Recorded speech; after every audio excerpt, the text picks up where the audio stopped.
Bonjour à tous les amis, on se retrouve pour cette nouvelle critique analyse du tome 2 de Time Rider. J'ai nommé Time Rider, le jour du prédateur. Alors j'avais oublié de préciser, mais dans le premier tome, il y a aussi, comme dans tous les autres tomes de Time Rider, je vais vous montrer, une frise chronologique qui raconte tous les événements qui s'est passé dans le tome. Voilà, je sais pas si vous voyez bien. Et du coup, à la fin de chaque tome, vous aurez cette frise. Alors, ce tome 2, il a été fait en 2010 en Grande-Bretagne par Puffin Book, à Londres, et en 2012 à Paris, en France, par les éditions Nathan. Tout comme le premier, en fait. Ils sont sortis quasiment en même temps, à quelques mois ou jours d'intervalle peut-être, je sais pas. Bref. Alors, de quoi parle ce deuxième tome? Bah, comme vous l'avez sûrement vu à l'image de dinosaures et de tout ce qui est à l'époque du Crétacé, car l'histoire va se passer grosso modo 65 millions d'années en arrière, ce qui n'est pas rien. Alors, comment débute l'histoire? Eh ben, c'est tout simple. Au début, on parle directement du passé de Salvikram, qui n'a pas été évoqué dans le tome 1 ou très brièvement. Du coup, on en apprend un peu plus sur ses parents, la façon dont ils sont morts et la façon dont elle a été sauvée, ce qui est toujours intéressant. Qu'est-ce qu'on apprend d'autre? Bah, une fois que qu'elle se réveille dans l'arche, Maddie et Liam et elle vont penser à aller en 1906 pour récupérer d'autres auxiliaires de mission qui sont du coup au stade de fœtus. Car dans le tome précédent, rappelez-vous, ils ont tous été cassés ou complètement morts, quasiment. Donc dans le but de ressusciter leur, entre guillemets, ressusciter leur auxiliaire de mission, c'est-à-dire Bob. Mais du coup, à la place, ils vont par erreur faire ça avec un fœtus d'une femme et ça va faire un auxiliaire de mission femme que Liam va appeler Beck par la suite.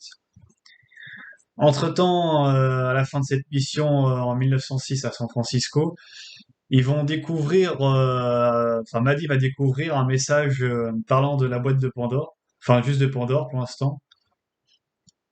Oui, avec écrit dessus, faites attention à Pandore. On ne sait pas qui l'a envoyé, d'où ça vient, etc. Mais rien qu'au nom Pandore, on peut penser à la boîte de Pandore justement, qui ouvre tous les malheurs au monde. Donc ça sera exploité sûrement dans les autres tomes. Je sais plus lequel exactement on aura la signification, peut-être dans le 5 il me semble, je pense. Bref, de retour de cette mission, ils reviennent dans l'Arche et ils reçoivent un message urgent du futur, de 2055, pour être plus précis. Et ce message leur informe d'une contamination qui aurait eu lieu en 2015. Du coup, quelqu'un a essayé de tuer Edward Chain, l'auteur de la théorie qui servira de thèse pour la machine à voyager dans le temps que Wolsten fera en pratique par la suite. Et du coup, ils apprennent aussi que pour envoyer un message dans le futur, eh ben, Maddie doit aller dans le journal qui s'appelle Courrier du cœur de Brooklyn, Daily Bugle, et ils doivent écrire, en commençant dans le message, dans une petite annonce, une âme perdue dans le temps. C'est leur moyen de communication. C'est un peu bizarre et c'est un peu cramé, mais bon, c'est comme ça que ça fonctionne. Ensuite, on apprend aussi que les entités plus ou moins visibles ou translucides qu'on a vues dans le tome 1 qui sortent de l'espace du chaos sont en fait appelés des trackers. Mais on n'a toujours pas plus d'infos, ça vient en compte-gouttes. Du coup, ce qui va se passer, c'est que Liam va être envoyé avec Beck en 2015 pour essayer d'arrêter l'assassin qui tuera Edward Chain. Mais malheureusement, il va y avoir une couille dans le pâté, comme on dit. Carmody va essayer de ramener Liam qui a manqué la fenêtre de sortie. Mais du coup, le problème, en cherchant Liam avec des particules de tachyon, et bah ça va exposer une pièce où ça parle de l'énergie du vide à une grande explosion ou implosion, qui va emmener du coup tout le monde dans le passé 65 millions d'années en arrière, à l'époque du Crétacé. Donc c'est-à-dire Liam, Beck, Edward Chen, ainsi que toute sa classe et ses profs vont être projetés 65 millions d'années en arrière. Et du coup, le but de ce livre-là, c'est du coup dans ce livre-là, c'est que Liam réintègre son époque et répare toutes ces conneries, quoi. Ou plutôt celle de Mali. Alors du coup, ils vont vivre à l'époque du Crétacé pendant pas mal de temps, plusieurs mois si je dis pas de conneries. Et ils vont réussir à faire 5 tablettes d'argile qui vont perdurer dans le temps. Enfin, pas toutes, car sur les 5, il y en a qu'une qu'on retrouvera en 1940 à peu près. Et qui servira du coup à retrouver, enfin, qu'une agence retrouve cette tablette pour aller dans l'arche et après, grâce au message codé, qu'ils puissent retrouver Liam et Beck dans le passé. Ce qu'ils réussissent plus ou moins à faire du coup. D'ailleurs, dans le passé, ce qui est énorme, c'est que je sais plus si c'est un dinosaure ou je sais plus quel reptile ça s'appelle, mais il y en a un qui est nommé griffe brisée. Ça, c'est très intéressant de nommer carrément des animaux par des noms comme ça. Et d'ailleurs, c'est là où on va apprendre justement que c'est des espèces qui peuvent être très intelligentes et ils vont réussir à créer des lances comme Liam et sa bande ont fait, et même des ponces, ce qui est énorme, franchement. Du coup, ouais, le message qui était codé sur la tablette, et ben en fait, ils sont servis de Harry Potter et les reliques de la mort comme base pour coder le message. Vu comme Bob qui est toujours dans l'ordinateur dans le tome 1 l'a lu et que l'auxiliaire d'émission de Beck l'a lu aussi. Ce qui fait que du coup ils ont pu reconnaître le message codé comme ça. Oui, car je sais plus si je l'ai dit quand je parlais du premier tome, mais l'intelligence de Bob a été transférée dans l'ordinateur en attendant d'en faire une copie dans une auxiliaire d'émission. Bref. Du coup, à la fin, tout finit par être plus ou moins résolu. Foster est ainsi retrouvé aussi par Maddie sur un banc. Et Foster va dire une révélation un petit peu choquante à la fin. Il va sortir à Maddie, enfin Maddie va sortir, comment tu peux être aussi sûr que Liam ne se rendra pas compte que les voyages dans le temps le tuent par petit peu? Et Foster va lui dire parce que c'est moi.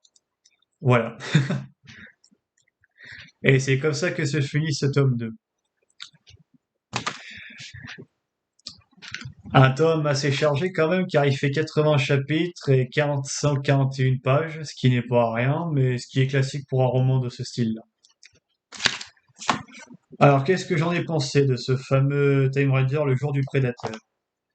Bah, qui portait bien son nom, franchement, parce que, comme son nom l'indique sur la jaquette, ne jouez pas avec le temps, là, ça porte tout son nom. Car du coup, quand Liam a été envoyé dans le passé, l'époque a été changée en jungle et tout ça. C'est là où on se rend compte vraiment de la répercussion de l'effet papillon. Sinon, au-delà de ça, qu'est-ce que j'en ai pensé de ce tome? Il était un peu plus intéressant que le précédent, dans le sens où on a un petit peu plus de révélations sur la vie d'Edward Shane ou sur le fait qu'on pouvait aussi voyager aussi loin dans le temps, sur où trouver les auxiliaires d'émission quand il en manque. L'agence reste toujours un peu mystérieuse, mais au moins on sait que maintenant, 2055, bah, ils ont essayé de contacter les 3 jeunes protagonistes en 2001. Ce qui veut dire du coup que dans les tomes suivants, ils vont peut-être essayer de les contacter ou essayer de comprendre qui ils sont et tout ça. À part les mystères levés, bah il y a cette fameuse ce fameux message sur Pandore qui intrigue beaucoup du coup. Et on peut imaginer que dans les tomes suivants, on va en apprendre plus et que cette fameuse histoire de Pandore pourrait être quelque chose de bien plus catastrophique que tout ce que nos héros ont vu jusqu'à présent. Et hormis ça, pour l'instant, c'est un tome qui reste assez léger en termes de révélation, car dans le tome suivant, c'est-à-dire Time Rider Code Apocalyptique, je crois, un truc comme ça, là, on aura pour le coup une vraie interrogation sur un mystère qui sera dévoilé beaucoup, beaucoup plus tard dans les tomes. Et on en apprendra beaucoup plus sur l'histoire et où ça va plus ou moins nous mener. Mais c'est un tome en tout cas que j'ai beaucoup adoré, franchement. C'est pas mon préféré, mais c'est pas mon plus détesté. Sur ce, je vous laisse. Je vous dis à très bientôt pour ce troisième tome. Et si vous avez aimé la vidéo, n'hésitez pas à liker, partager. Et attendez-moi pour cette troisième critique analyse qui arrivera sûrement peut-être la semaine prochaine. Sur ce, Janet!